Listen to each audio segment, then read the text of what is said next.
After pedophilia, this is the other crime that the church must face. Throughout the world, priests are sexually abusing nuns placed under their authority.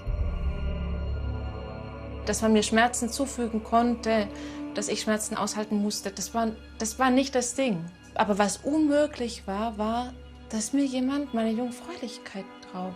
Je faisais des fellations au Père Marie-Dominique, à sa demande non pas verbale, mais par geste, par signe. Ces femmes-là qui ont été abusées croyaient profondément que c'était voulu par Dieu, cet abus-là. Mais elles arrivent tout à coup devant le fait qu'elles ont vécu un viol. Raped by messengers of God, some servants of the church are chased out of their communities when they find themselves pregnant.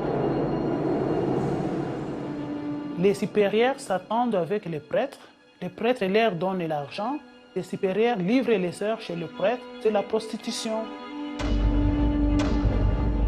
Ça faisait partie un peu de mon rituel, de faire bien attention quand on me enceinte. Si une religieuse devient enceinte d'un prêtre, qu'est-ce qui arrive? Ah ben là, peut tout arriver, même le prêtre qui demande qu'elle soit avortée. L'Église catholique condamne l'avortement. Qu'une congrégation encourage une religieuse à avorter, c'est une abomination. Denounced for more than 20 years by sisters from every continent, these widespread crimes are passed over in silence, and the priests are protected by the law of the Vatican. Tant que l'Église donnera son pardon sans la justice, tant que l'Église donnera sa compassion sans la justice, eh bien les victimes seront toujours victimes et mourront victimes. La struttura della Chiesa come qualcosa di chiuso, come qualcosa che dà un potere ai maschi, ai sacerdoti, e assolutamente oltre qualsiasi cosa permessa.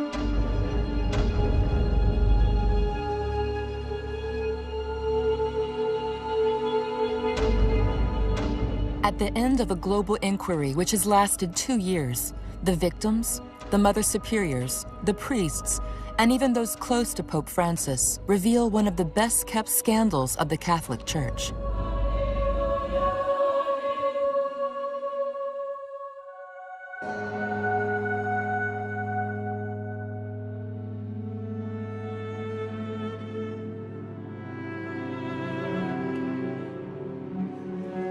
Rome, stronghold of the Vatican state, is home to nearly 30,000 servants of God. These ecclesiastics, and especially nuns, are sent from all over the world by their communities to complete their training. 80% of these women, mostly young women, study around the Holy See in the hope of elevating themselves to get a bit closer to God.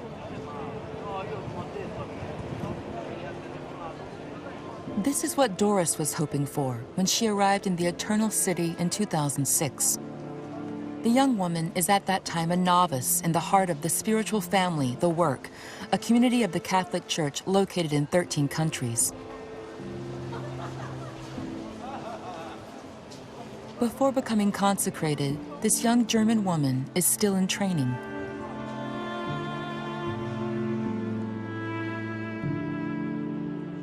One year later, Doris commits herself, professing her perpetual vows: obedience, poverty, chastity. At 22 years of age, she is married to God. The young nun goes to work a stone's throw from the Vatican, alongside a priest from her community. What happens next took Doris 2 years before she was able to talk to us about it.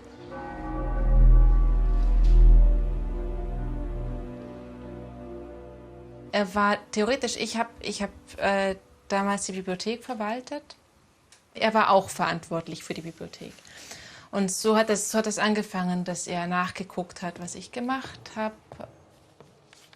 Und ich habe gemerkt, ich war am Arbeiten und er ist einfach neben mir gestanden und hat geredet und ist nicht weggegangen. Und er war auch verantwortlich für das Haus. Und der ist immer öfter da aufgetaucht, wo ich gerade gearbeitet habe, auch wenn ich in der Küche gearbeitet habe, wenn ich in der Wäsche gearbeitet habe. Er hat immer einen Grund gefunden, irgendwie da zu sein. Ich war ratlos, aber ich habe nicht gedacht, ich habe nie das erwartet, was dann passiert ist. In the Roman residence of the community where Doris is staying, the sisters live on the first floor, the priests on the second. However, it was on the last floor, reserved for guests, that the young woman was staying. It's in this isolated room that the priest will pay Doris a visit.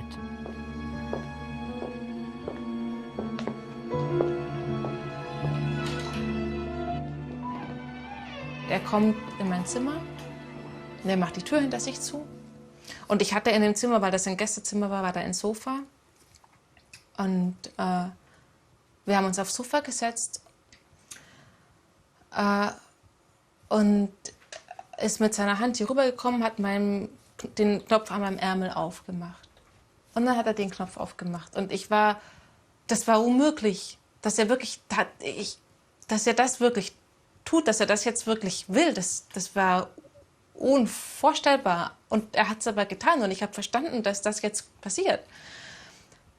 Ich habe seine Hand noch festgehalten und ich habe gesagt, Sie dürfen das nicht. Aber er hat halt weitergemacht und ich habe gewusst, ich kann das nicht verhindern. Ich konnte das nicht einordnen. Es war normal. In meiner Rolle war das normal, dass ich Sachen aushalten musste, die ich nicht wollte. Das hat zum Gehorsam dazu gehört, dass ich Sachen getan habe, die ich nicht verstanden habe, dass ich Sachen getan habe, die für mich schmerzhaft waren. Das war alles normal. Das war alles normal, dass man mir Schmerzen zufügen konnte, dass ich Schmerzen aushalten musste. Das war nicht das Ding. Aber was unmöglich war, dass mir jemand meine Jungfräulichkeit raubt. Und dass ein Priester das macht, der ja auch Jungfräulichkeit gelobt hat.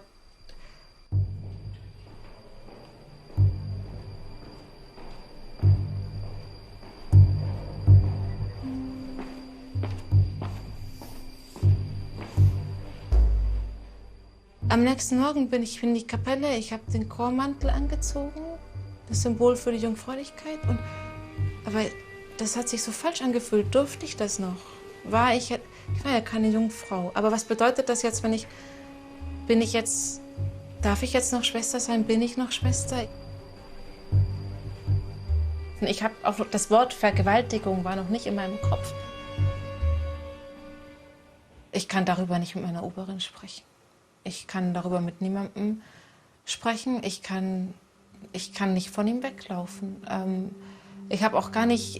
Man kann sich das nicht vorstellen. Ich habe auch gar nicht mehr daran gedacht.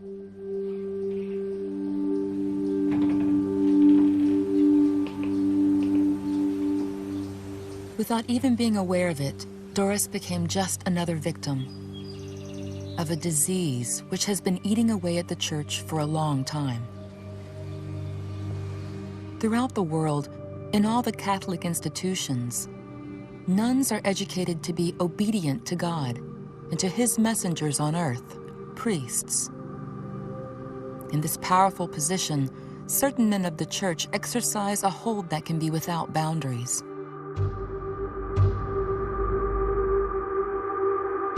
It's this submission that Michel France is going to be subjected to for more than 25 years. In 1971, this nun is 26 years of age. She lives out her faith in a Carmelite convent in Boulogne-Billancourt, in the suburbs of Paris. Alors, les premiers temps, c'était presque facile. J'étais très heureuse d'être dans un lieu où toutes les autres femmes qui habitaient là n'avaient pour but unique, du moins c'est ce qu'il me semblait, que, comme moi, de chercher Dieu. Like the 12,000 nuns of the traditional monastic order to which she belongs, Michel France lives an austere life. 2 months after her perpetual vows, the young woman is seized with doubt. To face such a commitment, the church engages a spiritual director to accompany the nuns. a priest supposed to guide Michel France, and whose deviances she recounts for the first time. Un jour, ma maîtresse des novices m'a dit « Il me semble que vous auriez besoin d'une aide extérieure à la communauté ». Je lui ai dit « Oui, probablement ». Alors elle m'a dit « Mais j'ai pensé au père Marie-Dominique ». Le père Marie-Dominique, dans la communauté, avait une réputation de saint homme. Donc, j'avais vraiment aucune question à me poser. Je suis entrée au parloir et le père m'a dit « Est-ce que vous permettez que je prenne votre main ?» Et il a commencé à embrasser chacun de mes doigts l'un après l'autre. Et puis, à chaque rencontre suivante, il est allé un peu plus loin dans l'intimité physique, je dirais, en glissant sa main sous ma robe, en prenant la mienne pour la glisser sous la sienne.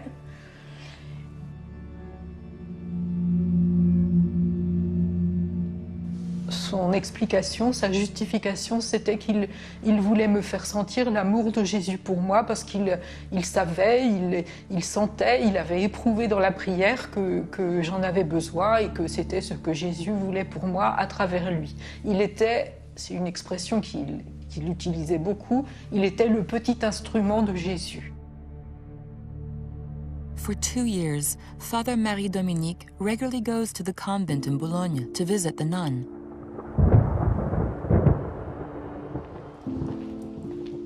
Abused, her faith bruised, Michel France renounces her contemplative life as a nun.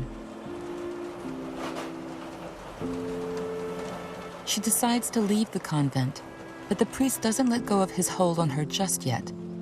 He advises her to continue her religious life in a more open community, in Saint-Éloi in Burgundy. It is in this priory of Benedictine sisters that Father Marie-Dominique will organize a sordid transfer of power. He introduces her to Father Thomas, his older brother and also a priest.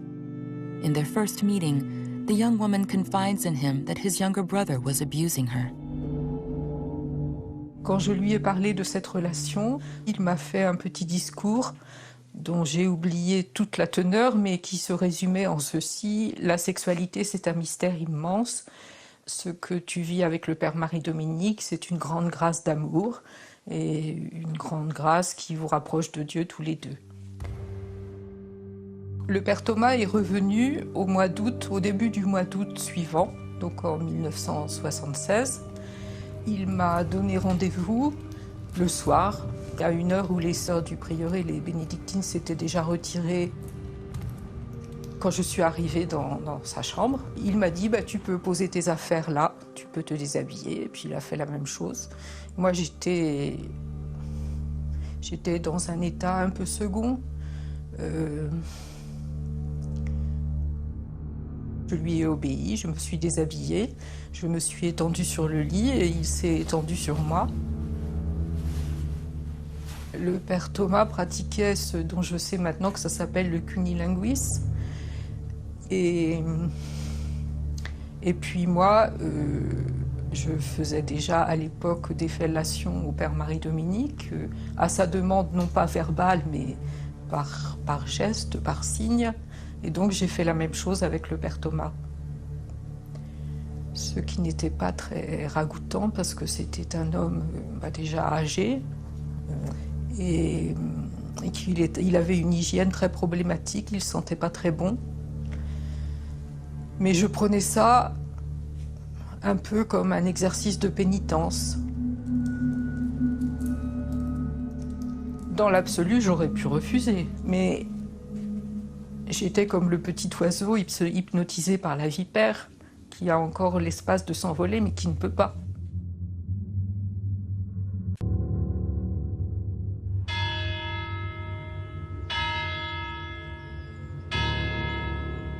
Michel France didn't find the strength to escape the two brothers, who take it in turns to abuse her whenever visiting.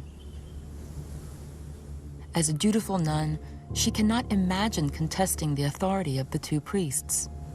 Like a lot of sisters, she's helpless, without resources.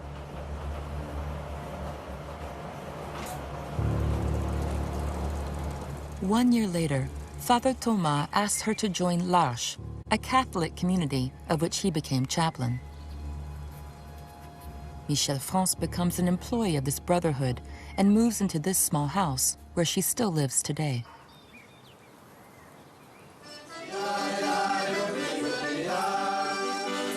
Founded in 1964 in a little village of Trollibreuil in Oise, in Picardy, L'Arche International has 152 communities located on each continent. Devoted to people with disabilities, this Christian family is run by ecclesiastics and benevolent believers. At the headquarters of this community, the lay women and nuns will become the new victims of Father Thomas, who nonetheless does not neglect Michel France. Assez régulièrement, il me donne rendez-vous le soir. Donc je devais l'attendre à la chapelle. Il venait me chercher et là recommençaient les mêmes choses que ce qui s'était passé à Azé et qui était devenu presque une routine. C'était, je me souviens plus, je dirais tous les 15 jours. Non, ça pouvait pas être tous les jours parce que comme je n'ai pas tardé à le découvrir, je n'étais pas la seule à être invitée dans le lit du Père Thomas.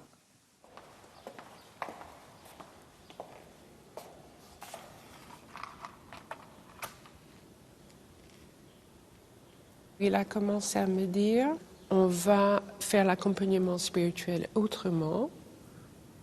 Mais au fur et à mesure, on était de plus en plus déshabillés l'un et l'autre, les mains un peu partout. Oui, je ne connais pas toujours tout le vocabulaire, mais des choses de plus en plus intimes, je dirais. Je n'ai jamais imaginé qu'il y avait d'autres victimes. Je n'ai jamais imaginé que le Père Thomas était prédateur depuis très longtemps. For nearly 30 years, the spiritual guide of L'Arche is going to use his catechism to sexually abuse women in his community. Only his death in 1993 puts an end to his reign as a predator.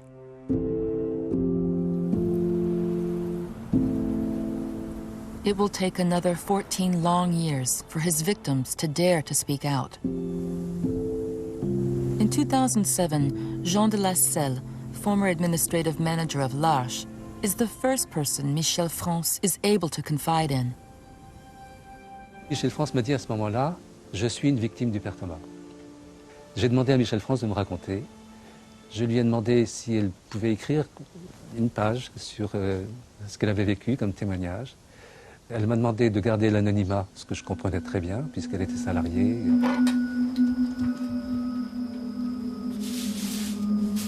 35 years after the first abuse, Michel France still can't imagine disclosing her secret and exposing the two priests who exploited her.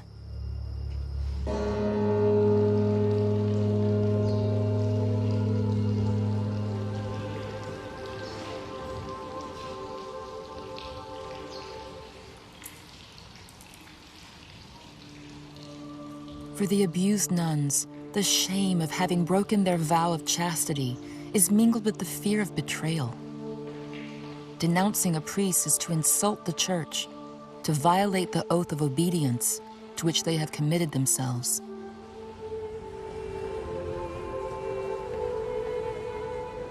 In Italy, a nun strives to bring her sisters out of the silence that is gnawing away at them. In the Diocesan Support Center in Milan, her job is to see the nuns who doubt their vocation. This is how she has obtained numerous confidences from abused women in the church. È uno stralcio di una lettera che mi è stata scritta. Questa donna diceva così: mi scuso se le scrivo per questa cosa che le sto per dire, ma mi vergognavo troppo a parlarne a voce. Okay.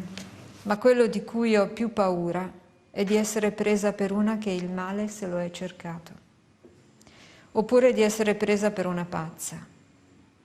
Se lei ha dei dubbi su di me lo dica, la ringrazierei lo stesso perché mi ha dato del tempo, ma preferirei andarmene. Una donna credente che sia una donna sposata, che sia poi una donna consacrata, che ha subito un abuso sessuale all'interno del mondo ecclesiale, subisce una ferita che attraversa tutta la sua persona e inevitabilmente mette in discussione la fede. Durante il cammino che ho fatto con loro, ci sono dei momenti in cui viene alla luce un dolore così forte che le porta a gridare contro Dio.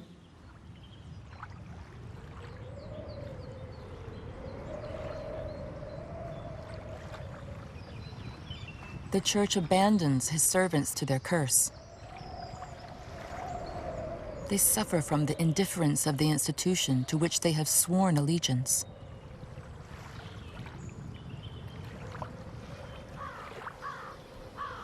In Cocagne, a Canadian village in the middle of nowhere, a psychotherapist nun works to relieve their trauma.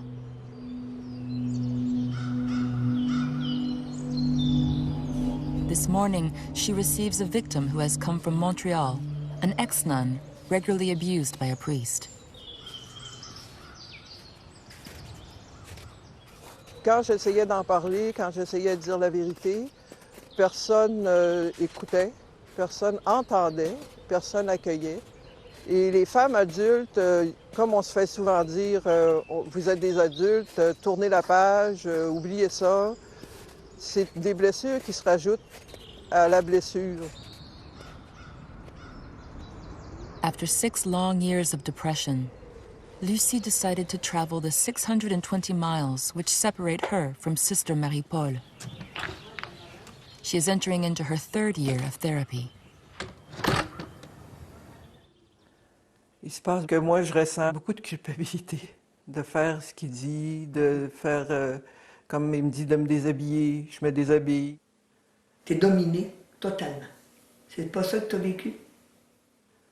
Domination physique, psychologique, oui. C'est comme si moi, j'existais pas. Okay.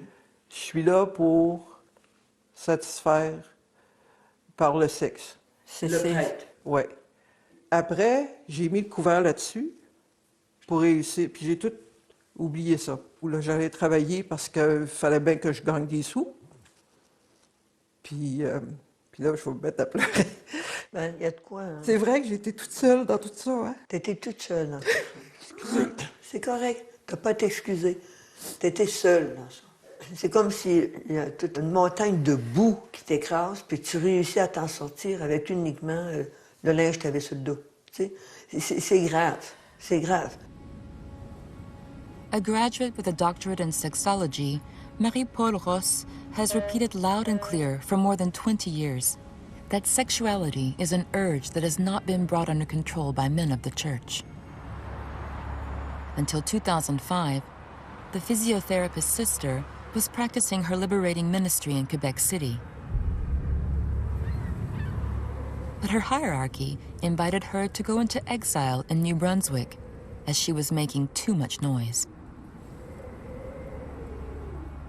À un moment donné, il y a eu, dans le monde religieux, un rapport contre moi disant que j'étais dangereuse. J'ai reçu des lettres de condamnation de religieuses, de prêtres, me disant que j'étais de l'école de Satan.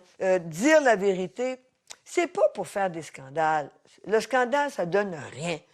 Mais la vérité libère. Et tant qu'on ne dit pas la vérité, comment pouvons-nous libérer le monde? At Trollibreuil in France, 11 years after the death of Father Thomas, Michel France and the other victims are finally going to denounce their former spiritual director. In 2014, Jean de la Selle received the testimony of a second woman from the Lâche community. Je me suis dit à ce moment-là, ce que raconte Michel France n'est pas quelque chose d'isolé, puisqu'il s'agit d'un autre témoignage. À ce moment-là, Jean de la Selle me dit « Est-ce que tu ne crois pas que le moment est venu pour toi de parler aussi ?» Donc je lui dis oui. Même pour moi, c'était difficile de dire « Je vais dénoncer le père Thomas ». Parce que quand on dénonce un prêtre, on dénonce aussi l'Église. Donc si on aime l'Église, c'est difficile d'aller jusqu'à dire, ben voilà ce qu'un de vos prêtres fait.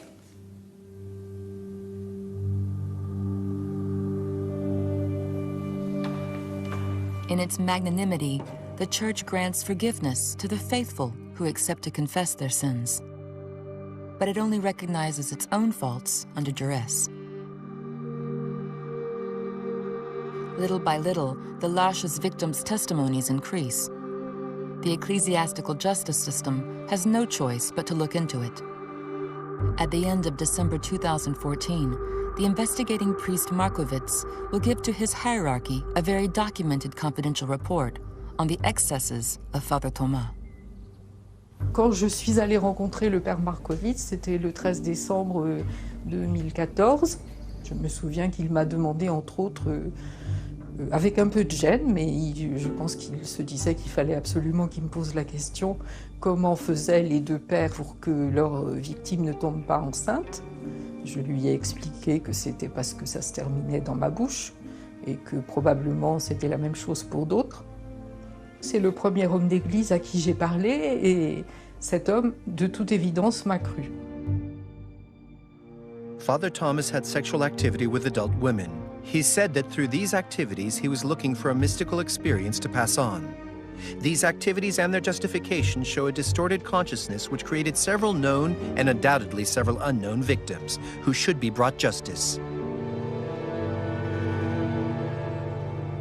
Je sens qu'il est très important que la vérité soit maintenant connue, que on reconnaisse maintenant le père Thomas pour ce qu'il était, c'est-à-dire un pervers manipulateur, et qu'on cesse de placer le père Thomas et l'arche sur un piédestal, et qu'il faut reconnaître la vérité, tout simplement.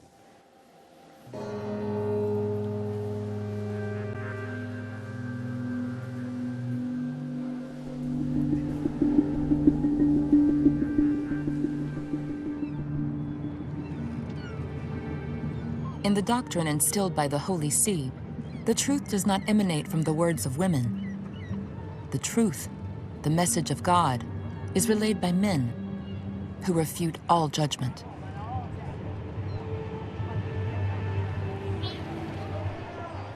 Doris will test this dogma at her expense.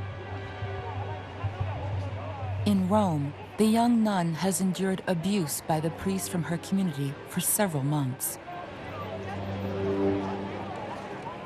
In 2010, she finally finds the strength to denounce him. Und ich habe es meiner Oberin erzählt, ich habe es meiner Verantwortlichen erzählt. Und ich erinnere mich sehr gut an dieses Gespräch. Das war, so uns am Tisch gegenüber gesessen. Und sie hat natürlich mit dem männlichen Oberen gesprochen und er hat ihn konfrontiert und er hat alles zugegeben.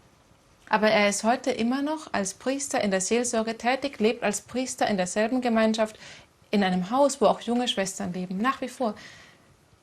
Jetzt wissen das alle, was er getan hat.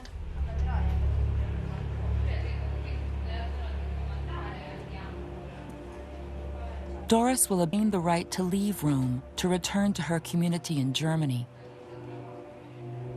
A year later, she decides to renounce her life of religion. Then, her superior offers her a financial arrangement. Da hat sie sofort mir einen Zettel gebracht, in dem ich unterschreiben musste, dass ich jetzt keine Ansprüche mehr habe gegenüber der Gemeinschaft und dass ich 3.000 € erhalte. Und ich habe gedacht, 3.000 € sind viel. Aber ich musste umziehen, ich musste mein Leben aufbauen und ich hatte 8 Jahre unentgeltlich für diese Gemeinschaft gearbeitet.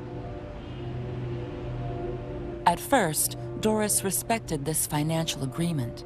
Then she decided to press charges. But the court dismissed the case due to lack of evidence.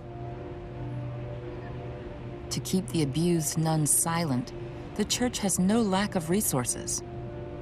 It sometimes calls on God to buy the silence of these women possessed by faith.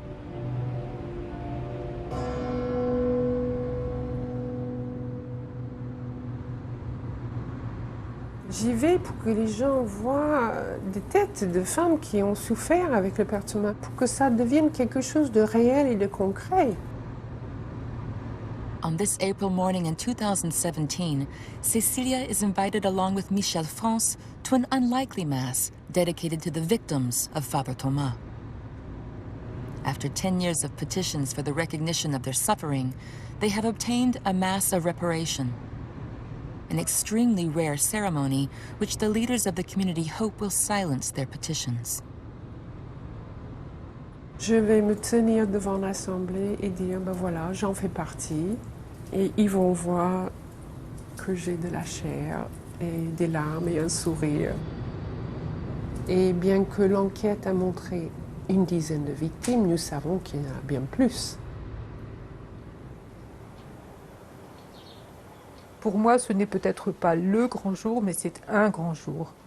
Je pense que ça va être l'occasion de tourner, non pas la page, parce que ça c'est impossible, mais une page dans mon histoire d'abus. This morning, the little village of Trollibreuil will welcome 3 bishops, including the prelate responsible for l'Arche. They will officiate in the community chapel to ask for forgiveness, but discreetly. Indeed, only the victims and their close friends and family are invited. We slip in posing as friends of Cecilia and Michel France, and meet the former secretary of the community. C'est quand même un moment solennel. Pour moi, oui. C'est pour ça que je me suis habillé comme ça. Ça n'arrive jamais.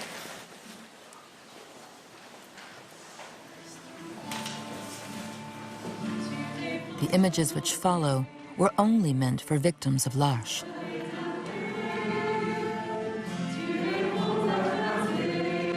The 3 prelates enter the scene on a mass entrance song entitled Come Spirit of Holiness.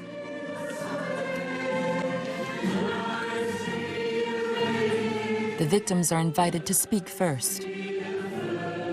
It's Michel France who will start. Tous et toutes, nous avons été trahis, abusés, spirituellement d'abord, certains et surtout certaines sexuellement, par quelqu'un en qui nous avions confiance, qu'on nous présentait, qui se présentait comme un homme de Dieu. Je pense à toutes les victimes qui sont restées dans l'ombre, qui n'osent pas en parler, qui restent blessées à vie. Je le fais aussi pour vous, qui avez choisi de vous engager à l'Arche pour la vie et qui êtes ébranlés par les révélations sur le passé sordide du Père Thomas. The bishop accompanying l'Arche will pronounce the church mea culpa, a first in France to ask forgiveness to the women abused by a priest. Je pense particulièrement aux femmes qui ont confié ou qui gardent dans le silence qu'elles ont été abusées sexuellement par le Père Thomas.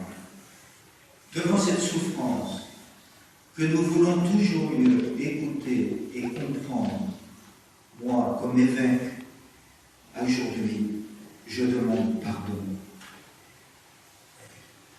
Comme vous le savez, l'Église a honte, terriblement honte de ces actes.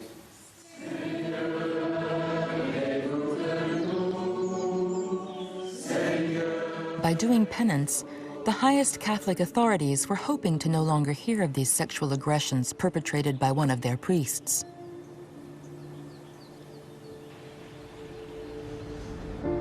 Because the Vatican knew of his deviances for a very long time. 65 years before this mass of reparation, Father Thomas had been judged for other abuses on other women in other communities. En 1952, le Père Thomas a été appelé à Rome. Il a été emmené jusqu'à un procès. Il a été interdit de célébrer la messe, de donner des sacrements et d'enseigner, et d'accompagner surtout. These in-house sanctions considered as major in canon law, had no effect on the priest, who reoffended for decades, without his hierarchy intervening. Pour moi, c'est un scandale pur. Qu'est-ce que vous voulez que je vous dise? Comment vous l'expliquez? Mais je ne l'explique pas. Sister Véronique Margron is a major superior in charge of all the ecclesiastics in France. For this theologian specializing in morals, the laxity of the church in this scandal is inadmissible. Quelqu'un qui a commis ce type de délit ou de crime, je ne comprends pas qu'on puisse le remettre en responsabilité.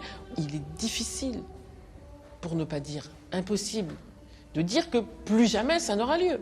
Donc le minimum, c'est la prudence, le minimum, c'est la précaution, le minimum, c'est que l'institution fasse tout ce qu'elle peut pour protéger d'éventuelles autres victimes. Bien sûr, c'est quand même le minimum de sa responsabilité. Donc si ce n'est pas le cas, pour moi, c'est un désastre. By turning a blind eye, the church delivered a safe conduct for Father Thomas. He became untouchable. He trained cohorts of priests in his school of vice, followers who have continued, even very recently, to commit other crimes. Le Père Thomas a eu très certainement des disciples dans cette forme de folie, dont on a connu un d'entre eux, un prêtre qui a abusé d'une assistante. Cette assistante a raconté ça à ses parents. Ses parents, qui connaissaient le prêtre en question, lui ont demandé « Est-ce que c'est vrai ce que raconte notre fille ?» Et ce prêtre a répondu ceci: « Je comprends bien votre désarroi. Cependant, je veux que vous sachiez que j'ai été accompagné par le Père Thomas comme superviseur dans l'accompagnement de votre fille. » Ça, c'est un mail qui date de 2013, c'est-à-dire 20 ans après la mort du Père Thomas. Si je n'ai pas bien compris et conduit cet accompagnement spirituel, je lui en demande pardon. S'il y a eu erreur, c'est au Père Thomas qu'il nous faut nous en prendre, car il a tout suivi et guidé. On est dans la folie. For 7 years, this young woman was abused by this priest who was trained by Father Thomas. In 2016, Monseigneur Jacques-Benoît Gonin, the bishop in charge of supervising him, simply forbade him to officiate, without excluding him from the church, or even the community. Thus, Father Gilbert no longer takes confession nor spiritually accompanies anyone. I do not ask anyone to deny the esteem that they have for Father Gilbert, according to the relationships he has had and the ministry he had exercised over numerous years. Est-ce que l'évêque condamne? Il condamne ses agissements, oui, mais la personne, non. Ceci dit, ce qui est derrière, c'est cette espèce de relation fraternelle qu'il y a entre les membres du clergé. Il y a une espèce de fraternité qui fait que le soutien, quelles que soient les circonstances, demeure. Ça leur donne une impunité que personne ne peut entraver, quoi.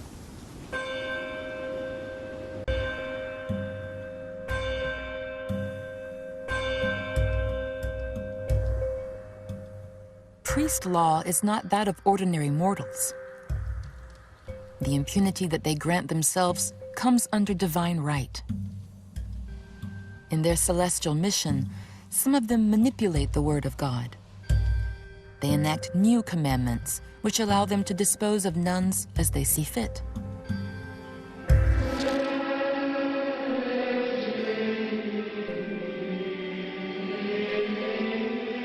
Father Marie-Dominique is one of the gurus of the Catholic Church who developed deviant doctrines. In 1975, the first priest to abuse Michel France founded Famille Saint-Jean, a community which counts more than 800 ecclesiastics, established in 24 countries and 4 continents. Une vocation, c'est complexe, c'est pas facile à expliquer. Ça doit se comprendre dans la perspective de la foi chrétienne, comme un appel particulier, profond, personnel de Jésus en tant qu'il est celui qui vient pour aider les hommes et les sauver. Since 1975, the leader of the Little Greys, so named because of their habit, delivers to his troops a seductive lesson called the love of friendship, which cleverly mixes spirituality and sexuality. To create vocations, he also created schools of life that welcome young people from 18 to 30 years of age who come to deepen their faith. In 2003, Catherine plans to enter into religion. She joins the Maison Saint-Jean, one of these French community schools situated near Tours in the Loire Valley in France.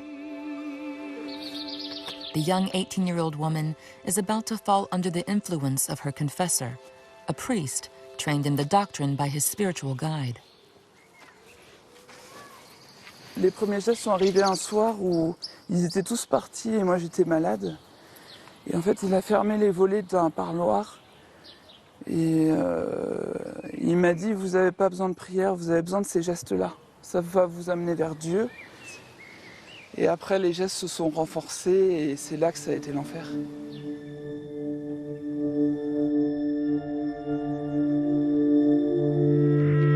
Au bout de quelques mois, il m'a touché la poitrine, il a enlevé le soutien-gorge. Il avait aussi tendance à avoir la main un peu baladeuse. Il m'a une fois retiré ma culotte et je comprenais pas trop ce qui se passait en fait. Le prêtre posait ses gestes au moment juste avant l'absolution. Et il faut savoir que quand un prêtre confesse et qu'on arrive au moment de l'absolution, le prêtre agit in persona Christi, en personne de Dieu. Je me suis toujours dit, quand il posait ses gestes, il agit au nom de Dieu. Donc je n'ai pas de questions à me poser, c'est Dieu qui veut ça pour moi. Ça se passait en plus dans une chapelle, donc il n'y avait pas de remise en question à avoir.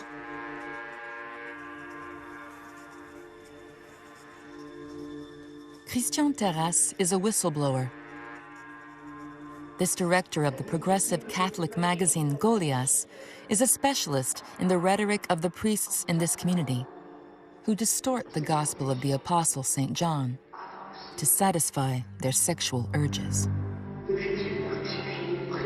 Ils utilisent cette lecture de l'évangile de Jean pour soumettre des femmes, non seulement à leur direction spirituelle, mais à leur perversion sexuelle. On est dans des stratégies de viol, on est dans du viol, on est dans un crime de viol. Lorsqu'on instrumentalise de la théologie, des textes religieux, des textes exégétiques, des évangiles, pour pouvoir user et abuser d'une personne qui vous est recommandée dans le cadre d'un accompagnement spirituel, lorsqu'on passe à l'acte, on est dans le viol. Quand même, dans l'Église, il n'y a qu'un seul maître, qui est le Christ. Donc quiconque s'érige maître, et a fortiori maître absolu, est un imposteur. Voilà, c'est un imposteur. Et comme dit l'Évangile, le serviteur ne peut pas être au-dessus du maître, c'est-à-dire au-dessus du Christ. Et toute l'existence du Christ est une existence au service du relèvement, de la libération des autres, c'est-à-dire va vite à vite, c'est-à-dire c'est l'absolu contraire d'une mainmise. In 2004, Catherine left the School of Life. Since then, this young woman has made 30-odd attempts on her life. In 2011, she turned to the judicial system, which filed her complaint without a ruling because of a statute of limitations. Then she twice wrote to Pope Francis. Le Vatican ne m'a jamais contacté directement, ni par oral, ni par écrit. Il y a eu juste une lettre auprès de mes parents. Dans la lettre qu'ils ont adressée à mes parents, ils reconnaissent les faits et disent leur solidarité pour moi. For these criminal acts too, the Vatican knew about the repeated abuse by her priest. As evidenced in a letter in December 2014, sent by the General Prior of the Famille Saint-Jean to the Congregation for the Doctrine of the Faith, the Justice of the Holy See.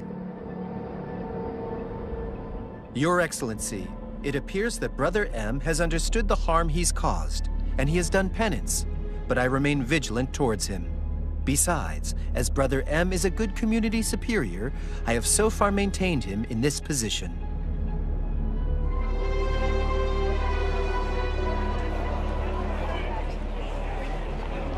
One year later, in 2015, the law of the Vatican merely prevented this good community superior from exercising his ministry for 12 months.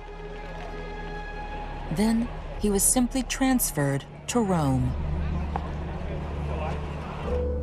Pauvreté, chasteté et obéissance. In more than 40 years of existence, none of the brothers of Saint Jean, adept in the doctrine of the love of friendship of Father Marie-Dominique, have been removed from the church. Only some pedophiles have been condemned, thanks to the revelations of Christian Terrasse. But the founder and other abusers of women in this community have always had the right to clemency from the Holy See. Les frères de Saint-Jean sont nés quelque part avec la génération Jean-Paul II. Et ce pape qui lançait une nouvelle évangélisation, eh bien les frères de Saint-Jean faisaient partie de ces soldats de la nouvelle évangélisation qui étaient intouchables. Donc pour Jean-Paul II, il était inimaginable de pouvoir entendre la moindre critique ou la moindre dénonciation sur un fondateur comme le père Marie-Dominique. C'était pas possible.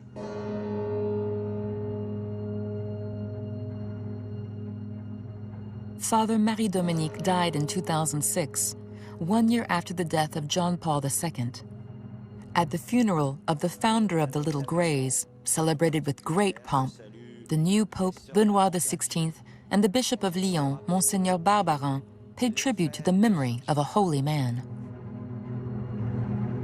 Il y avait un écran géant sur la place Saint-Jean. Et alors, ce qui était absolument extraordinaire, c'était un parterre d'hommes politiques de tous bords qui étaient là. Et dans son homélie, Monseigneur Barbarin a vanté les grands mérites, mais dithyrambiques, du Père Marie-Dominique, dithyrambiques. Mercredi matin, à Rome, j'ai eu l'occasion d'avoir un échange avec le Saint-Père. C'est lui que nous écouterons en premier. The Holy Father asked the Lord to welcome into his kingdom the one who, for many years, guided and trained many people in the school of Christ. May his testimony give all those he has guided the impetus necessary for the gospel of Christ to be always proclaimed, welcomed, and lived. Le télégramme du Vatican est hallucinant, comme l'homélie de Monseigneur Barbarin est hallucinante. After the death of their spiritual guide, some victims of the Famille Saint-Jean finally dared to speak. But it will take another 10 years for Rome's justice system to admit, internally, the widespread abuse of women in this community. In a confidential document from June 2016, the Congregation for the Doctrine of the Faith describes the crimes perpetrated by Father Marie-Dominique and his enlightened apostles. Several testimonies have been reported to ecclesiastical authorities about deviances in his emotional and sexual life, concerning serious conduct initiated and then carried out over time with young women under his authority. This deficit also manifested itself in a distressing manner and caused scandal in the conduct of a large number of brothers. Acts of pedophilia for a few. Abuse with mostly young women for whom they were responsible.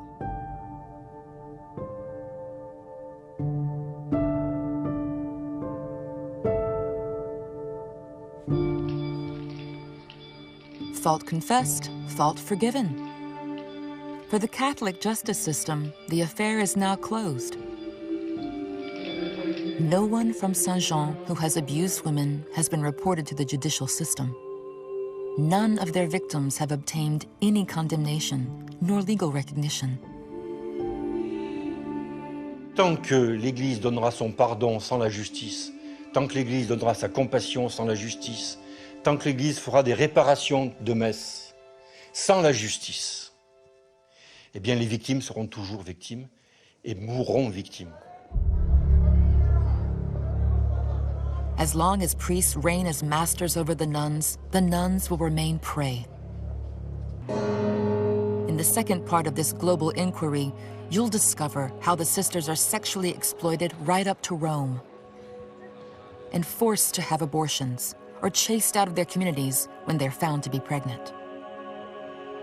J'entendais des femmes qui avaient souffert un avortement suite à une relation avec un prêtre, que le prêtre les avait conduits à avorter. Ça finissait plus, là. Le nombre de ceux qui ont été violés sans être enceintes, je ne connais pas, mais celles qui ont avorté sont 32.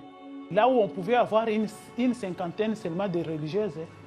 E sono certamente situazioni orribili, molto difficili. Certamente dovrebbe essere la cura della Chiesa stessa di fare sì che possano vivere in pace con sé, con la loro famiglia e con i loro figli. This whole thing is a shame of the Church, a shame for the Vatican, and we have to recognize that.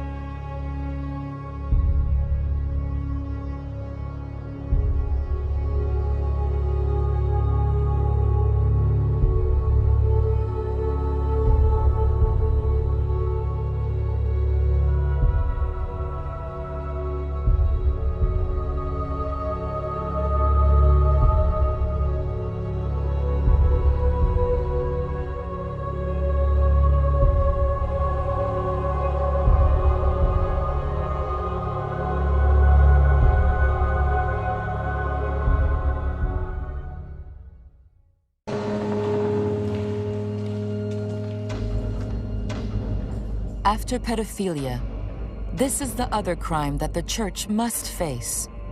Throughout the world, priests are sexually abusing nuns placed under their authority. Dass man mir Schmerzen zufügen konnte, dass ich Schmerzen aushalten musste, das war nicht das Ding.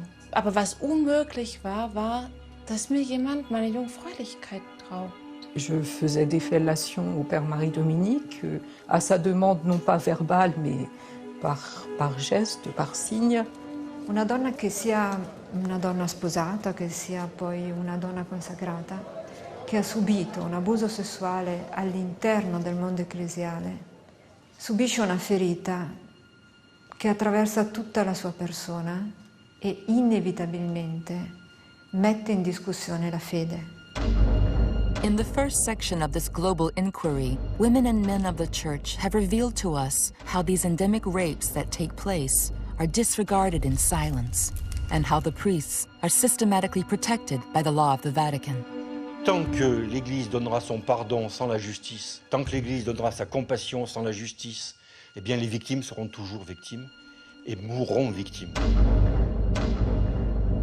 In the second part of this tragic story, nuns, priests, and even those close to Pope Francis reveal how the sisters are sexually exploited right up to Rome and chased from their communities or forced to have abortions when they find themselves pregnant.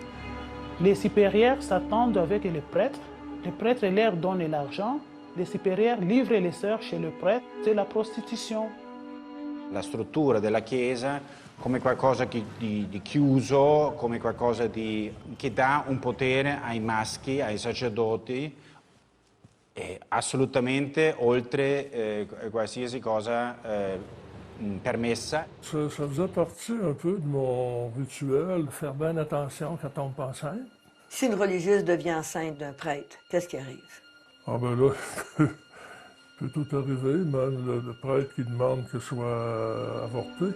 L'Église catholique condamne l'avortement. Qu'une congrégation encourage une religieuse à avorter, c'est une abomination.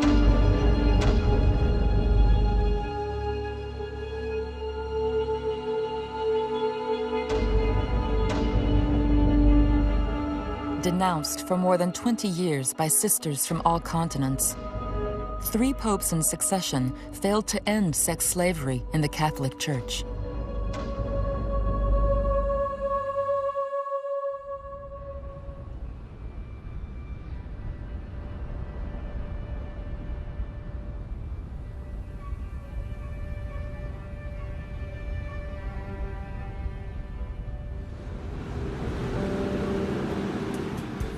in Asia, in Latin America, or in Africa. In the evangelized continents, sisters are reduced to the state of sex slaves. In 2017, a nun quit her community where sisters are sexually exploited. Since then, this ex-missionary's life has been threatened by her old congregation who don't believe her claims. For her security, she has decided to testify in Benin, in another country in West Africa, rather than in her own. Pendant le 21 ans que je suis restée en religion, j'ai expérimenté beaucoup de sœurs qui ont subi les abus sexuels, moraux de tout genre. Et tout ça étant contraire à ce que j'ai voulu dans mon cœur pour servir le Seigneur, j'ai décidé de quitter la communauté.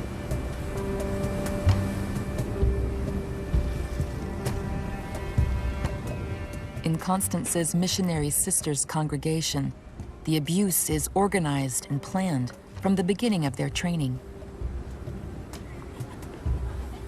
While she was still a novice, the future nun discovered that she had to sleep with her spiritual director so that this European priest would accompany her in the preparation of her vows. Il me dit que ok, tu vas faire le vœu, je vais vous aider comme j'aide, je peux aider aussi pour organiser la famille, mais il faut économiser les salis. Ah, j'ai dit économiser les salis, c'est quoi? Il dit que j'ai fait avec l'autre, il m'a cité les noms des autres sœurs avec qui tu es. Et c'est là qu'il me dit économie du salis, ça veut dire qu'un prêtre et une sœur ils peuvent faire le sexe et ils économisent les salis. Moi, je lui ai dit, je ne suis pas en tout cas pour l'économie du salis. Il a refusé qu'il ne va pas m'aider, j'ai laissé par là.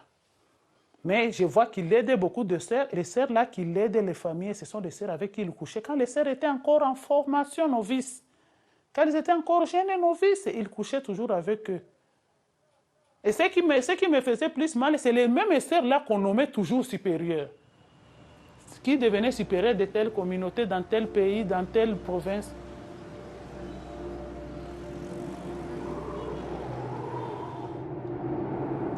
Ce n'est pas l'Église qui est mauvaise en soi. Ses membres ont dévié volontairement. Ce n'est pas qu'ils se sont égarés. Ces déviations, ce n'est pas parce que égaré, on peut dire que je ne savais pas.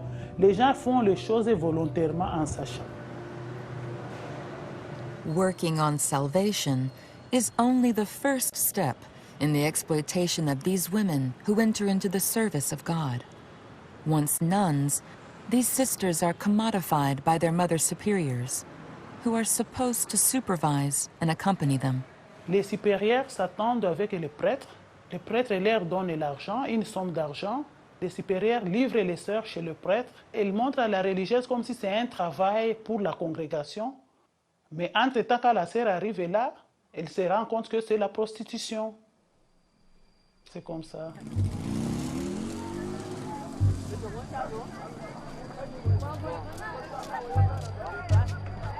Les mères supérieures, les prêtres, profitent de la misère humaine. C'est quand la sœur se retrouve dans le besoin, quand elle arrive, elle explique au prêtre son problème, et le prêtre lui dit que non, ne t'en fais pas, ça ce n'est pas grave, je vais t'aider. Et au début, il t'aide. Après, il commence à entrer, il t'invite, et en t'invitant, il veut coucher avec toi. Elles ne sont pas d'accord, mais elles sont contraintes. Quand une femme ne dépend pas trop d'un homme, elle peut dire non. Father Ludovic Lado is a rebel of the Cameroonian Catholic Church. This Jesuit priest constantly denounces the excesses, which he describes as mafia-like, of the African clergy. Le fond du problème, c'est la précarité économique qui rend certaines de ces religieuses vulnérables à des trafics de faveurs. On les expose à des abus qui peuvent être sexuels ou physiques de tout ordre.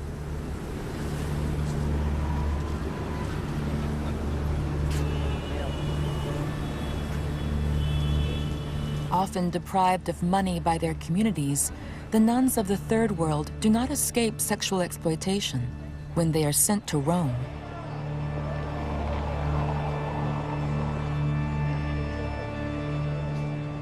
An event which was held behind closed doors in Vatican City, put us on the trail of this clerical pimping on the doorstep of the Holy See. On the 31st of May 2015, behind the walls of the Vatican, a seminar is taking place on the role of women in the Church. On this day, a Congolese nun, a professor at the Pontifical Urban University, takes advantage of the situation to denounce the customary prostitution of her student sisters in Rome.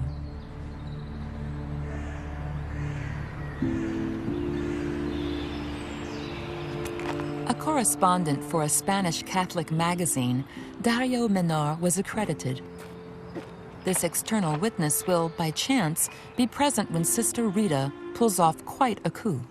Non è stato un intervento spontaneo. C'erano dei turni, n'era il turno suo, ognuno faceva il suo speech e lei aveva il suo. Quello da sottolineare era che lei volesse che in quel momento, in quell'incontro dove c'erano persone che se ne occupano, che riflettono, che studiano sulla posizione delle donne nella Chiesa, perché lì la stragrande maggioranza erano persone di Chiesa, si sentisse la sua voce e la sua denuncia di quello che stava accadendo. Lei è stata senza dubbio coraggiosa per parlare di questo tema in quell'auditorio.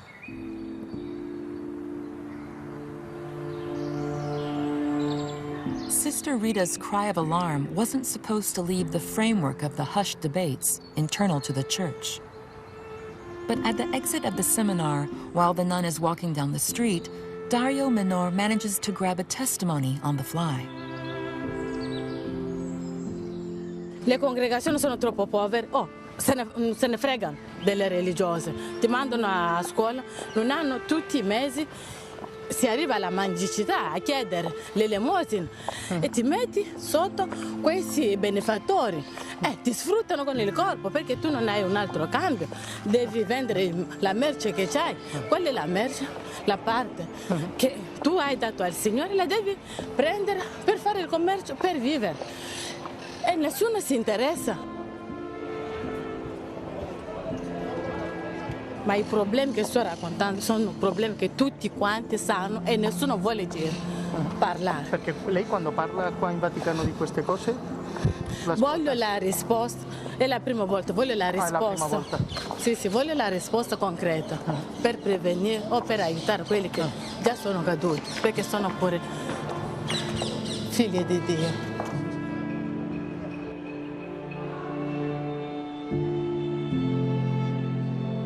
Among the dignitaries of the Holy See, Sister Rita's anger didn't go unnoticed. After the seminar, Monsignor Parolin, Secretary of State of the Holy See, celebrated a Mass in this church.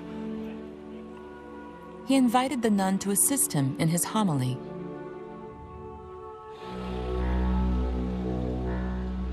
The move by the Vatican II wasn't innocent. Father Hans Zollner is close to Pope Francis, a connected priest who has the ear of the Holy Father.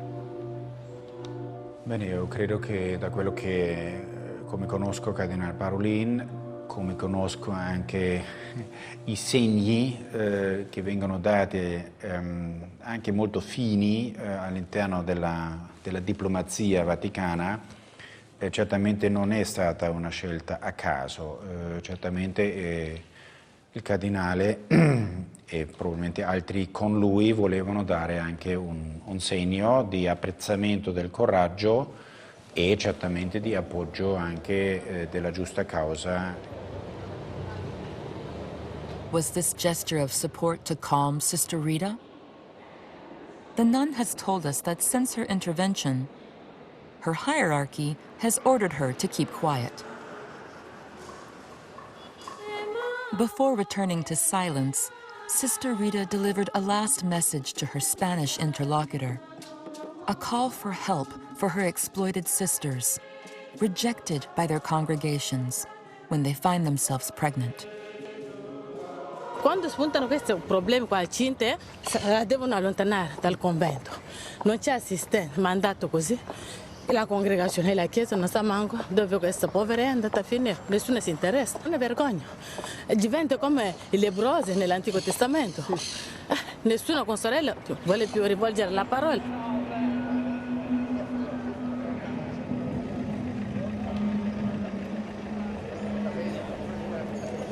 The compassion of Christ, placed at the heart of the mission of the Church, does not grant its pardon to abused and pregnant nuns.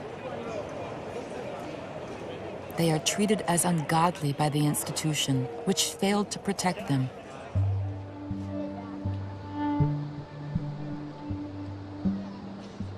Raped by a priest in her community in the spring of 2011, a Congolese sister was forced to leave Rome after being several weeks pregnant.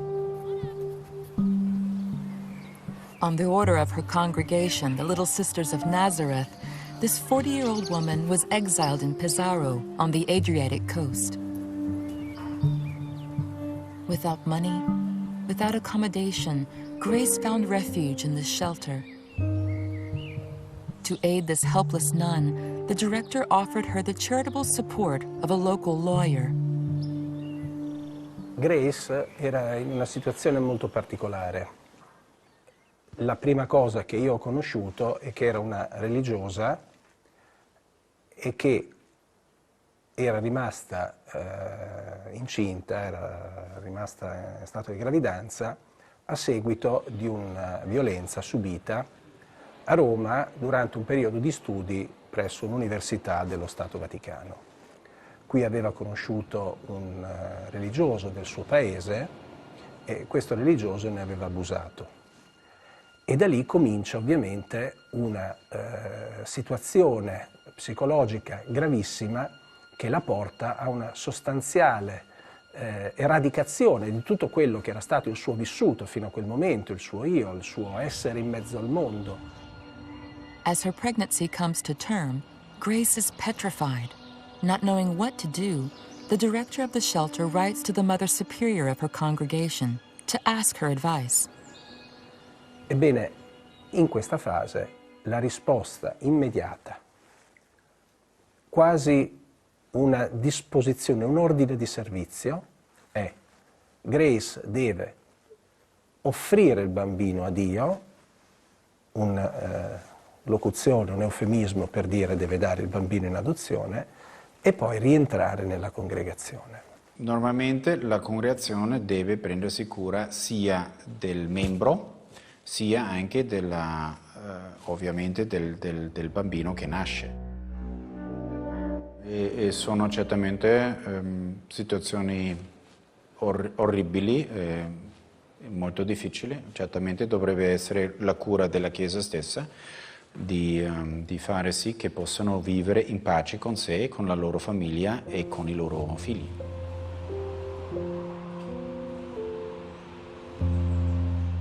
The church should take care of the nuns who have been raped and their children, but it doesn't. On the day of her labor in this clinic, Grace obeys her hierarchy.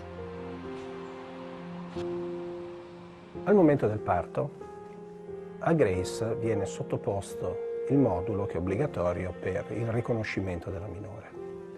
Grace in questo momento sta ancora vivendo il voto dell'obbedienza e quindi adempie all'ordine che ha ricevuto e letteralmente ripete l'ordine ricevuto comunicando alla ostetrica che glielo chiedeva: io offro questo bambino a Dio. L'ostetrica riceve la dichiarazione e la interpreta nel modo corretto, cioè non riconosco la bambina, come era ovvio che fosse. Poco dopo, non ho memoria in questo momento di quanto tempo dopo il parto, la congregazione emette un altro ordine di servizio, chiamiamolo così, un'altra comunicazione, nella quale comunica che Grace è da considerarsi al di fuori della congregazione, che rimarrà, anche qui uso le virgolette perché lo ricordo perfettamente, una consorella in Cristo, come tutti i cattolici tra di loro, però non è più parte, non viene più considerata parte della congregazione. We, members of the congregation, we thank you for all you are doing for our sister. With regret, we would like to confirm that she can no longer be a member of our congregation. We ask you to help her and to be with her according to your means and according to her needs. May the Lord bless you, the Superior General.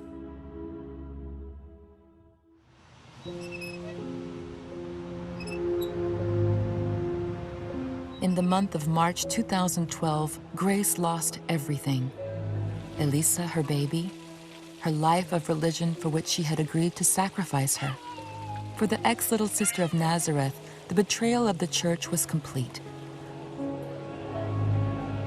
Her lawyer then enters into an unprecedented legal battle to recover Elisa from her adoptive family and return her to her mother.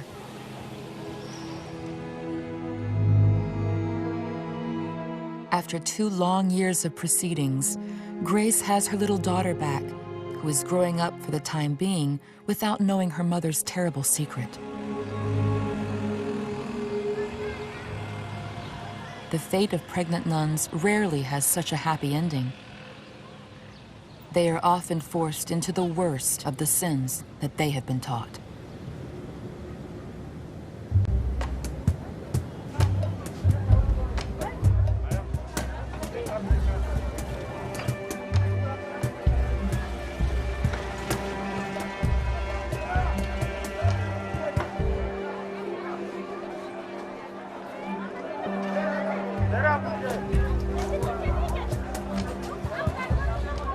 In Constance's West Africa, the sisters abused by priests can hardly consider keeping their child.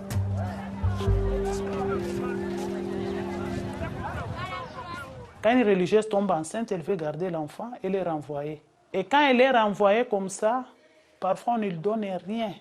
Chez nous en Afrique, tomber enceinte sans être religieuse, c'est déjà un scandale. En plus d'être religieuse, on te voit comme un diable, tout le monde te rejette, même en famille. Beaucoup de primes. Moi, je connais une qui est partie comme ça. Elle a été rejetée par tout le monde. La grossesse était déjà connue. Elle a voulu avorter, elle est morte. Elle est partie faire l'avortement, je ne sais pas chez quel marabout ou quoi. Elle est morte.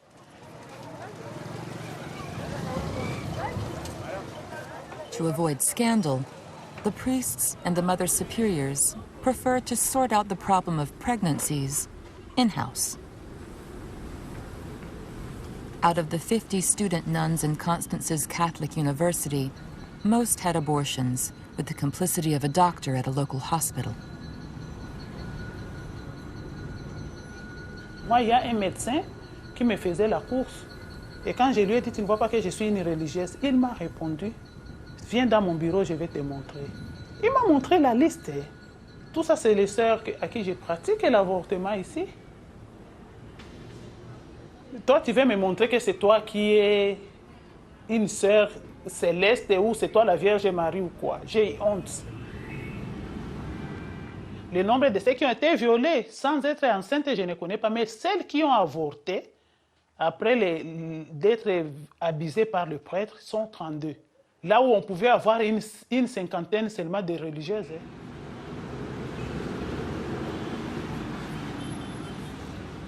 L'Église catholique refuse ou bien condamne l'avortement au nom de la culture de la vie. Qu'une congrégation encourage une religieuse à avorter, c'est une abomination à mon sens, puisque c'est complètement en déphasage avec ce qu'est une congrégation et ce que l'Église défend et ce que... je ne vois vraiment pas quel est le projet derrière une telle démarche.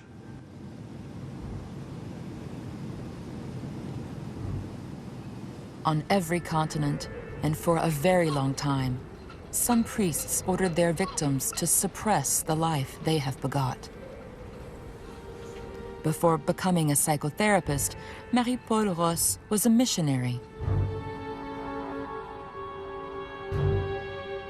In the 1970s, the young nun started her career as a nurse with the Sisters of the Immaculate Conception. She then crisscrosses the South American continent. J'ai découvert toute la vie sexuelle cachée des prêtres, la vie sexuelle cachée des religieuses. J'ai découvert ça comme infirmière.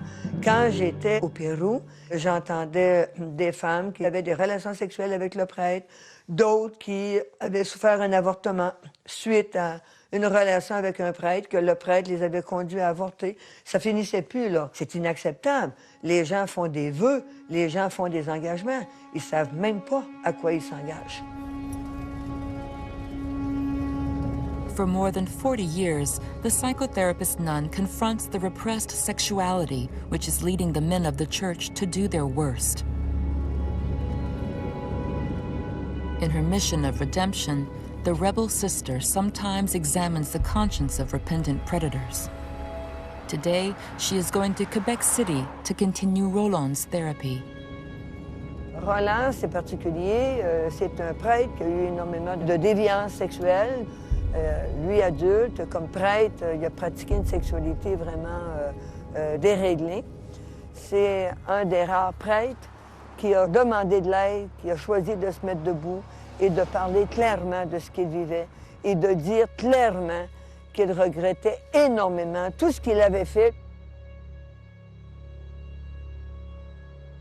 Elle était sous ton emprise. Elle était comment, cette femme-là?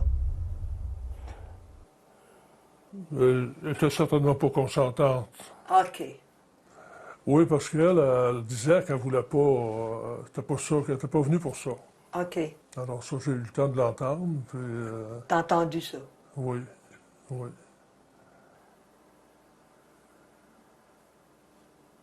Mais toi, t'as continué.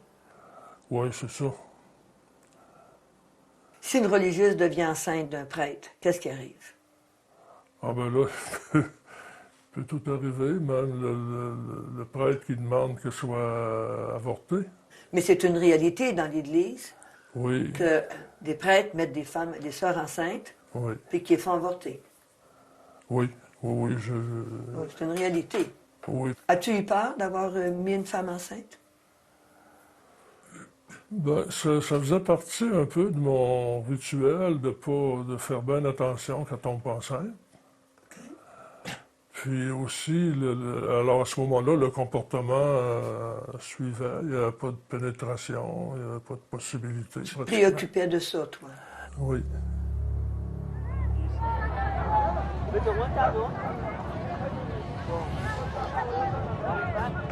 Only God is master of life.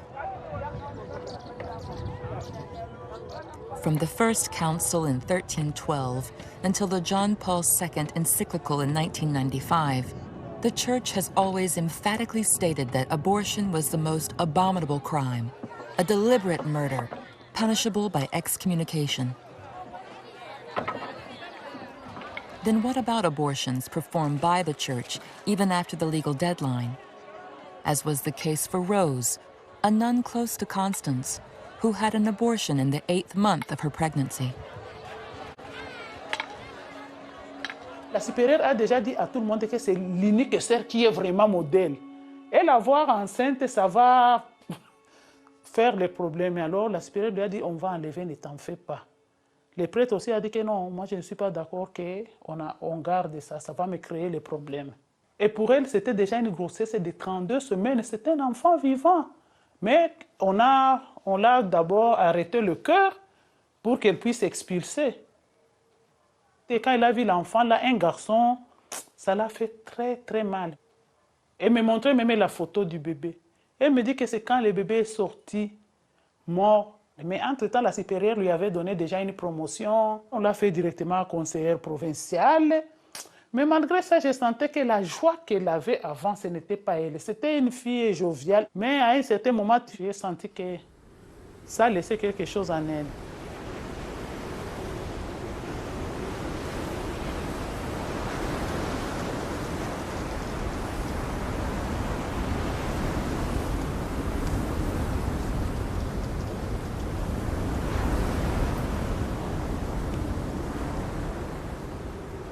Non seulement c'est un crime dans la plupart des pays, je pense partout à 32 semaines, mais aussi c'est un trauma vraiment grave et aussi un trauma spirituel. Carline de Mazur teaches theology in Rome. She is also Marie Raimbault's director of studies. This Togolese sister is completing a thesis at the Pontifical Gregorian University on the sexual abuse committed by priests on nuns in West Africa. Leur vie est très difficile. Leur vie c'est une vie de souffrance. Elles disent « Je suis complètement détruite de la tête aux pieds ». Donc, elles sont dans une situation de culpabilité terrible. D'abord par la transgression, et si c'est l'abus, et puis en plus savoir que dans leur sein, la vie a été détruite. Il y a une vie éteinte, quoi, qu'elle porte.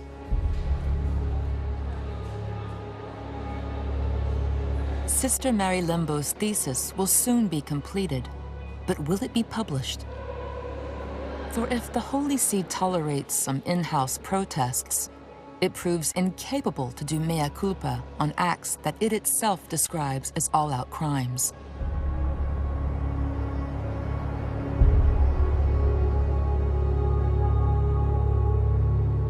Some weeks later, on the occasion of catechesis, the pontiff brought a very violent charge against those laymen who do abortions. Nothing can justify that in his eyes.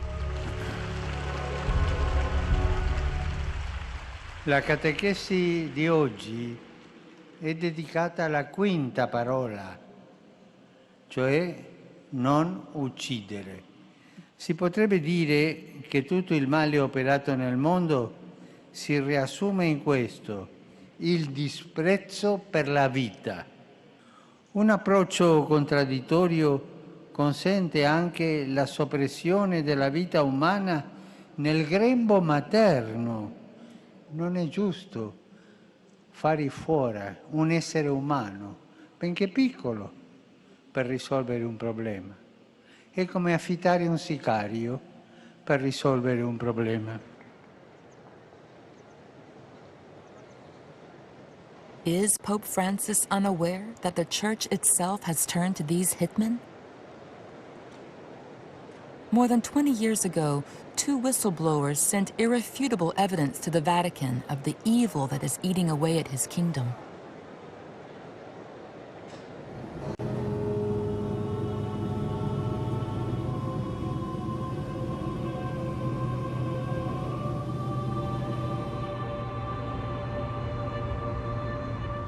This is the story of the infamy that the dignitaries of the Holy See have carefully buried.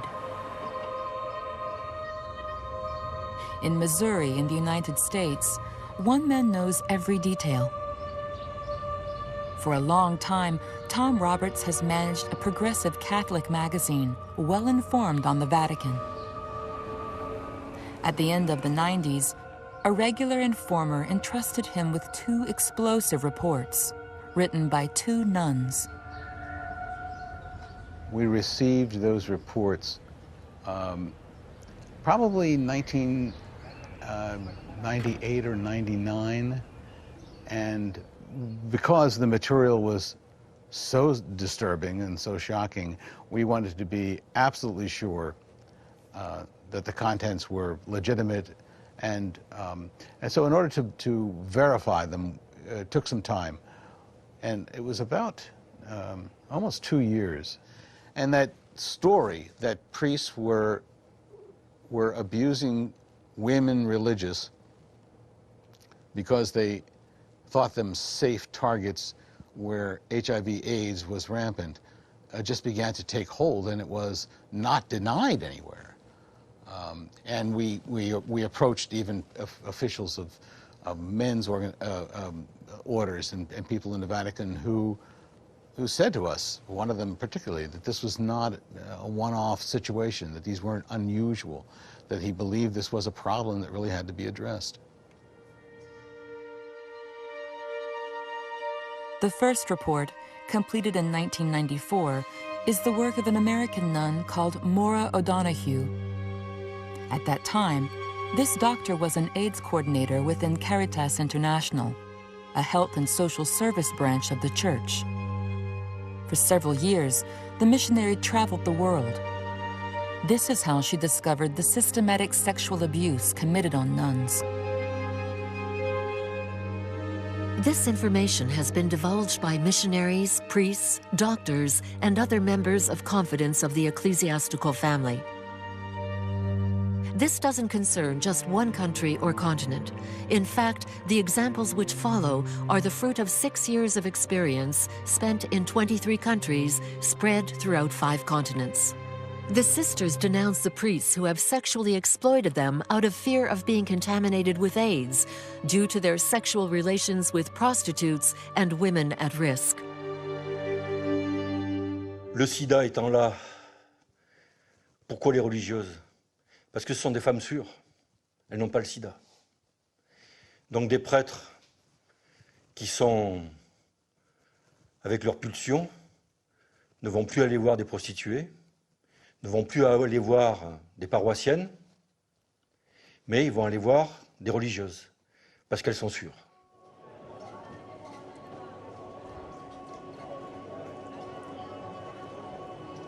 Four years later, in 1988, another nun, Mother Superior General of the Missions of Our Lady of Africa, also alerts the Vatican.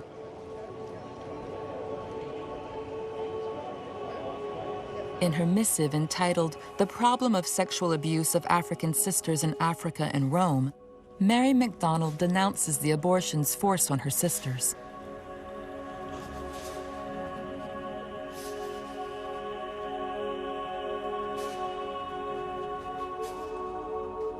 Despite the very numerous attempts to improve the situation, it only seems to get worse.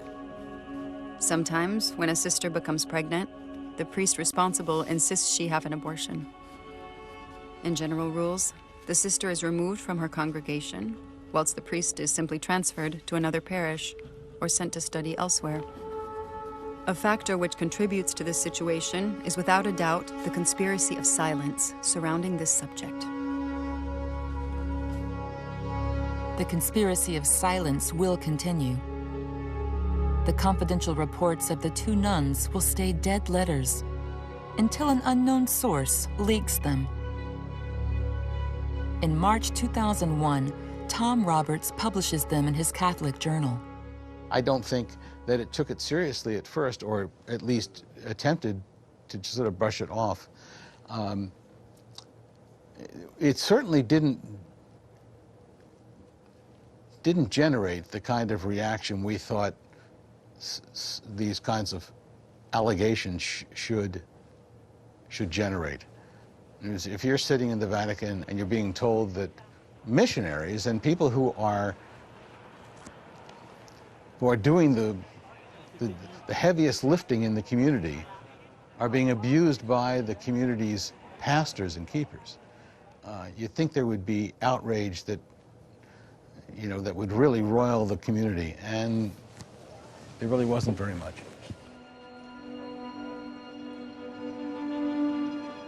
Ce qui s'est passé avec Sœur Nouhu et Sœur MacDonald au niveau de leur rapport, pourquoi ça passe pas la rampe?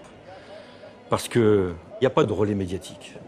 Et il n'y a pas d'opinion publique non plus sur ces questions-là. Aujourd'hui, il y a une opinion publique sur la pédophilie, mais il n'y a pas d'opinion publique sur la question d'abus sexuels des religieuses par des prêtres. Il n'y a pas d'opinion publique. Elle est à construire, elle est à faire.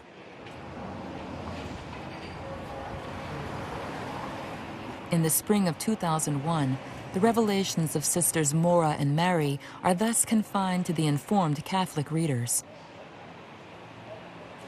All the same, some European parliamentarians will get hold of it. Some members of the Commission for the Rights of Women, of which Patsy Sorensen was a member. In the committee, Women Equality,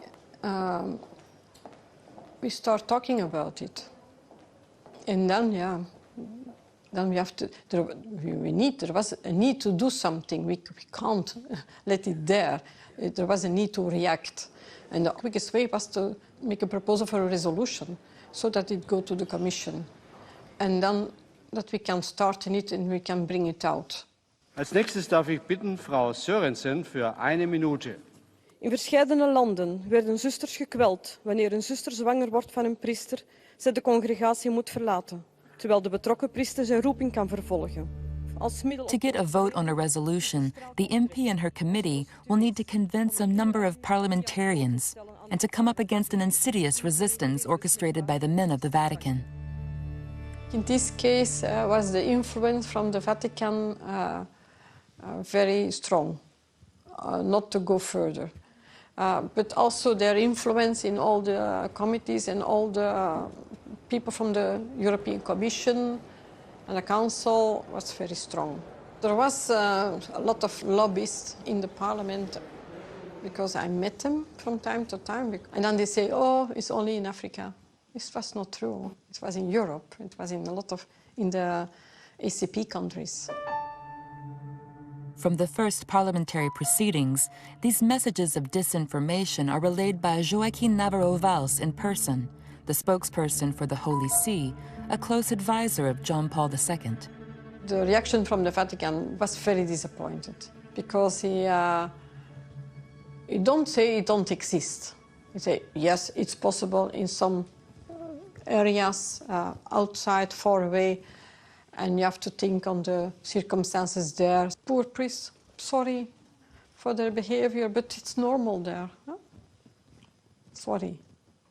Then in another job, you have to kick you out. And you go in prison because you accept crimes. This is a shame. This whole thing is a shame of the Church. A shame for the Vatican. And we have to recognize that. Despite the intense lobbying of the Holy See, on the 5th of April 2001, the European Parliament votes for a resolution which orders the Vatican State to finally do something. The European Parliament demands that the Holy See seriously examines all allegations of sexual abuse committed within its organizations, to cooperate with the judicial authorities, and to remove all official duties of those proven guilty. Demands that the perpetrators of these crimes are apprehended and brought to justice. Demands the judicial authorities of the 23 countries mentioned in the reports to ensure that appropriate action is taken in judiciary terms. The demands requested by the European Parliament to the Vatican State will not be acted upon. In 2018, faced with the amount of evidence and the gathered testimonies, the Pope's entourage admits that these reports were founded and that the evil remains. In questi rapporti viene detto che questo tipo di abuso è legato a qualcosa che trascende diciamo la realtà locale, la realtà regionale. Bene, in parte sono d'accordo perché appunto trascende almeno diciamo i confini, le frontiere dei paesi o anche dei continenti.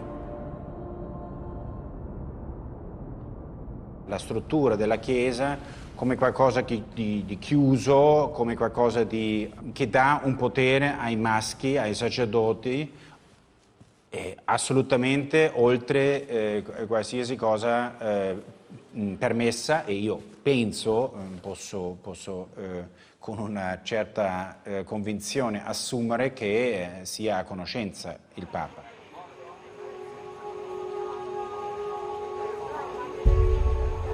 Will Pope Francis reform the unlimited power that the priests exercise over the women? Will he give dignity back to the nuns, as is their right? While the image of his institution continues to deteriorate, an internal danger weakens his church daily. Each year, more than 3,000 ecclesiastics who have taken religious vows abandon their consecrated life.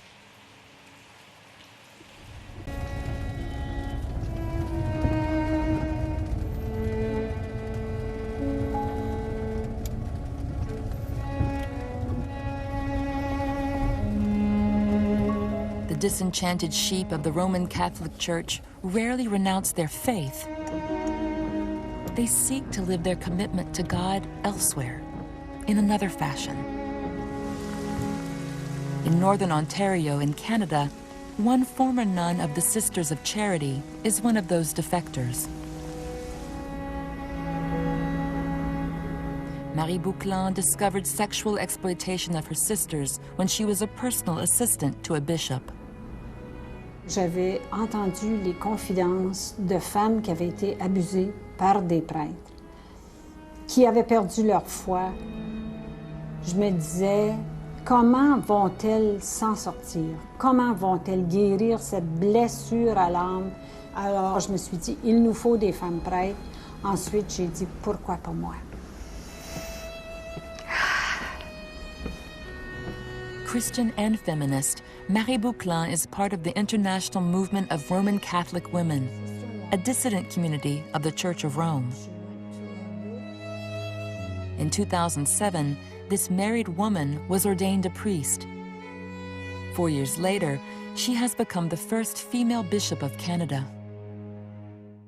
Le pape, tout d'abord Paul VI, mais ensuite surtout Jean-Paul II, ont dit non, pas question de changer la loi. De toute éternité, il n'y a que des hommes célibataires qui doivent être prêtres.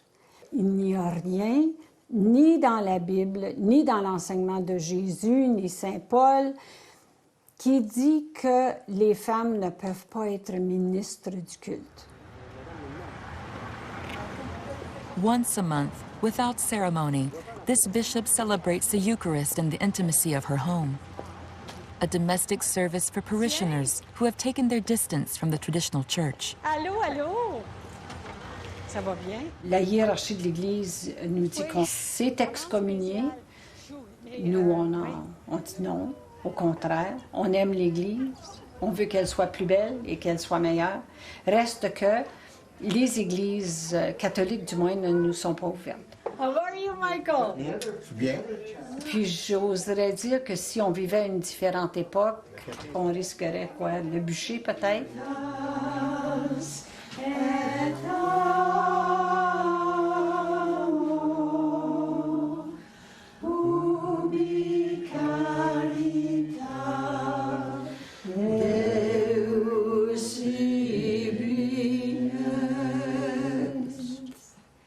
Souvenons-nous de Jésus qui, avant de mourir, a pris du pain en rendant grâce.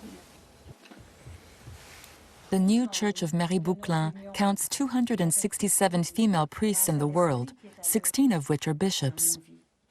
Men are welcome there. Today, 4 of them have decided to exercise their ministry. Que la divine providence vous accorde sa bénédiction. I don't think Marie is going to save the church, but I think she's going to open the doors of the church, or she has opened a window, and the church as the people, not the cathedral, not the building, not the hierarchy, but the people of God are going to come together more and more frequently as they see that. Je ne pouvais plus faire partie de cette église-là. La place de la femme n'est pas moindre. Elle n'est juste pas là. OK? Elle n'est pas là. Et les femmes qui sont là sont des servantes, sont des repasseuses de soutane. Alors, l'égalité n'est pas là. Puis je ne sais pas si on est capable de l'avoir avec le patriarcat qui existe. Peler, puis trancher. Mince, mince, mince. Marie is a priest who is blossoming. Mother of 3 children, surrounded by her grandchildren, her ministry is rid of the shackles of servitude and chastity.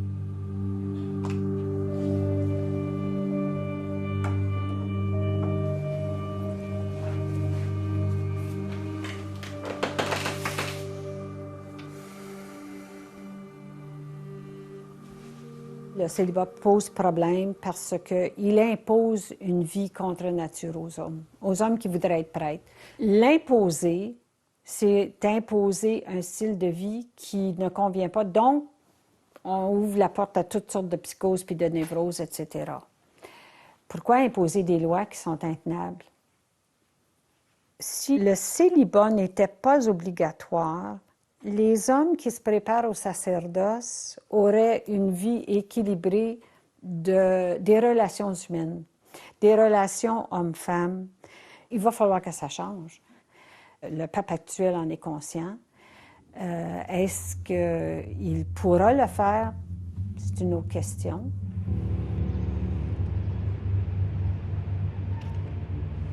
Will the Pope send signs of change that will put an end to the ordeal imposed on the daughters of God?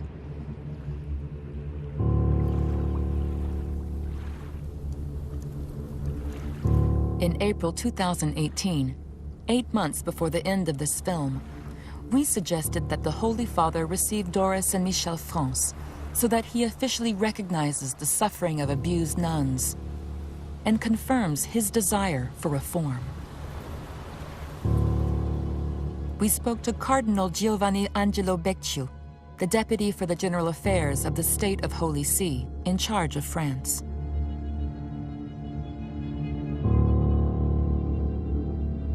In order for this unusual request to be taken into account, we have communicated with him in all openness the entirety of the elements of our inquiry, the list, and the comments of our witnesses.